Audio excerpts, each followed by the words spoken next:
Donc apparemment, tu as un problème au début de la forme. Là, je vais faire touche tabulation pour récupérer. Je vais faire majuscule tabulation pour me débarrasser des choses qui sont à droite. Voilà, je vais ici au crayon tenter de recréer le problème que tu as éventuellement. Donc dans la palette des formes, j'applique la forme là. Voilà, c'est un peu le genre de choses que tu as... Il faudrait vérifier au départ là. Est-ce que le démarrage de ton trait, est-ce qu'il n'y aurait pas une petite crawl comme ça qui fait qu'on a un truc bizarre? C'est peut-être ça, hein? C'est peut-être juste le démarrage du trait qui est bizarre, et voilà.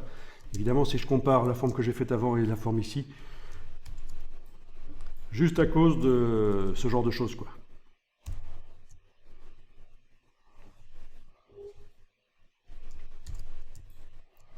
Donc dans ce cas-là, avec la plume, il faut aller supprimer des points éventuellement. Avec la plume moins, je veux dire. La plume moins. Voilà.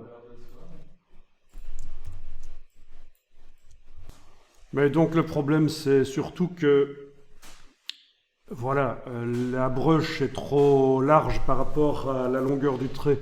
C'est pas normal qu'elle soit utilisée sur des traits aussi courts par rapport à la largeur de la broche.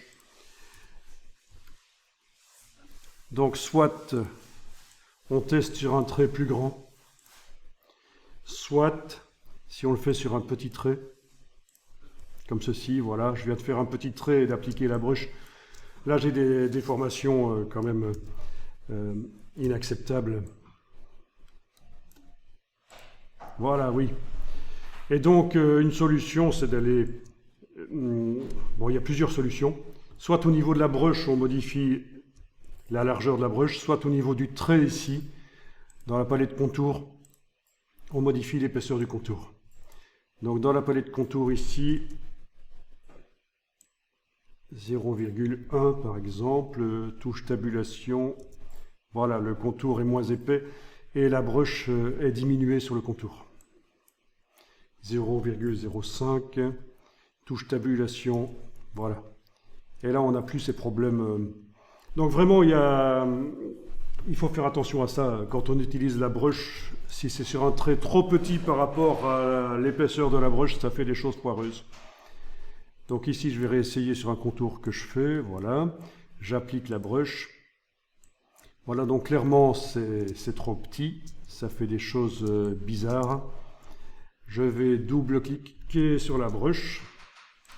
C'est l'autre solution ici, c'est d'aller modifier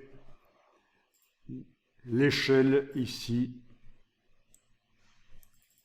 Si je fais passer à 50, touche tabulation, la case aperçue est cochée, donc on voit directement derrière ce que ça donne. Je vais essayer 20, voilà. Ok, là ça commence à donner des choses bien, quoi. Et en fait tout le problème vient du fait que aussi la broche, là je vais annuler la modification de la broche que j'ai faite.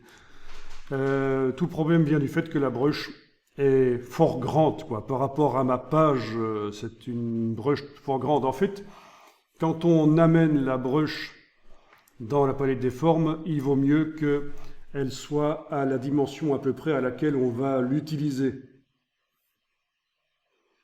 Mais on va le faire. C'est l'occasion. Faisons ça.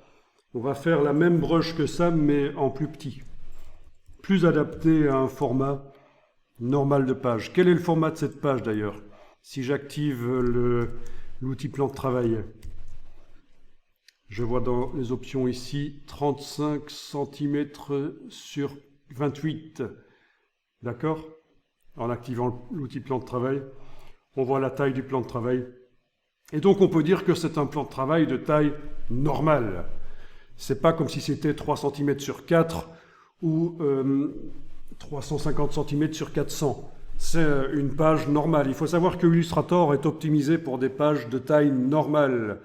De l'A4, du format lecteur, du format A3, voilà. Mais dès qu'on commence à utiliser les outils Illustrator d'une manière générale sur des toutes petites pages ou des très grandes pages, ça ne réagit pas tout à fait comme ça doit.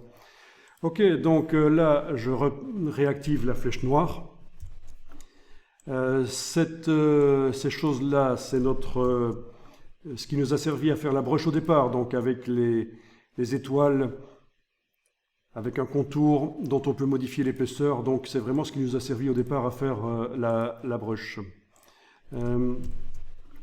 Mais en fait, c'est pas ça qui m'intéresse, c'est la version avec le raccord. On va aller la rechercher. Où est-elle? Elle est là, je pense.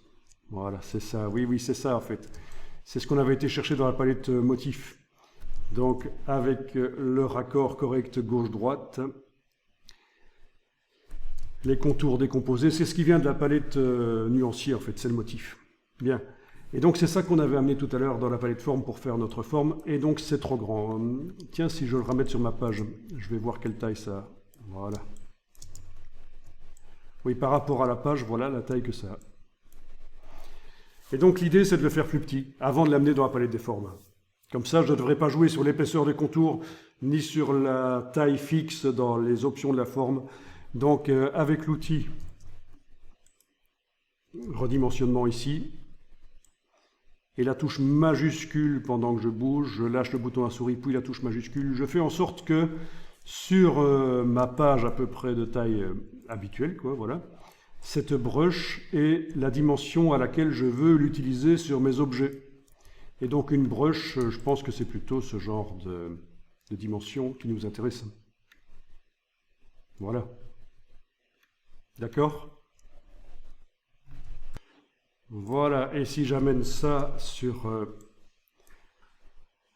dans la palette des formes, je demande une forme de motif, voilà, ok. Je détermine les angles.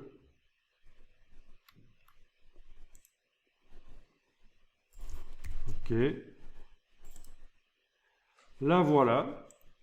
On n'a pas l'impression, on voit pas la taille en fait, hein, on a l'impression que c'est vraiment la même que la précédente, mais c'est quand même très différent. Ici, la différence, c'est que quand je prends le crayon, je fais un trait et je la mets dessus, j'ai pas le problème de déformation excessive de la brush. Voilà. Je peux même faire des petits traits de crayon, mettre dessus, ça marche quand même dans une certaine mesure. Ça marche.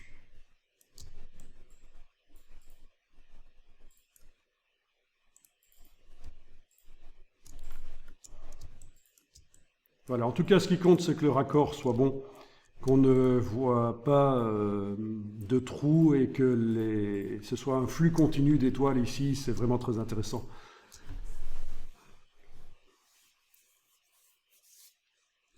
Après, au niveau de la colorisation, on pourra coloriser, bien sûr, si c'est pour une utilisation avec de la couleur.